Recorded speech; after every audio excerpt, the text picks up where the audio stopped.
கிளாமராக பாடலுக்கு நடனம் ஆட வேண்டும் என்றாலும் சரி, ஆக்ஷன் காட்சிகளிலும் அனைவரையும் பந்தாட வேண்டும் என்றாலும் சரி, அதற்கு சரியான ஒரே ஆள் நடிகை சமந்தா தான். ரசிகர்களின் மனம் கவர்ந்த நாயகியாக இருக்கும் சமந்தாவின் 38வது பிறந்தநாள் இன்று. திரையுலகைச் சேர்ந்தவர்களும் அவரது ரசிகர்களும் சமந்தாவிற்கு சமூக வலைதளங்களில் தங்களது பிறந்தநாள் வாழ்த்துக்களை தெரிவித்து வருகிறார்கள்.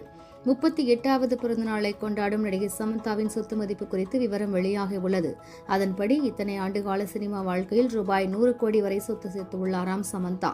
மேலும் இவர் ஒரு திரைப்படத்தில் நடிக்க ரூபாய் 3 கோடி முதல் ரூபாய் 8 கோடி வரை சம்பளம் வாங்கி வருகிறாராம். வெப் சீரிஸில் நடிக்க ரூபாய் 10 கோடி வரை சம்பளம் வாங்கியதாக சொல்லப்படுகிறது. ஹைதராபாத்தில் சமந்தாவிற்கு சொந்தமான 3 BHK பிளாட் உள்ளது. இதன் விலை ரூபாய் 7.8 கோடி என கூறுகின்றனர். அதேபோல் மும்பையில் சமந்தா வாங்கியுள்ள 3 BHK வீட்டின் விலை ரூபாய் 15 கோடியாகும் என தகவல் வெளியாகியுள்ளது. ஆனால் இவை யாவும் அதிகாரப்பூர்வமான தகவல் இல்லை என்பது குறிப்பிடத்தக்கது.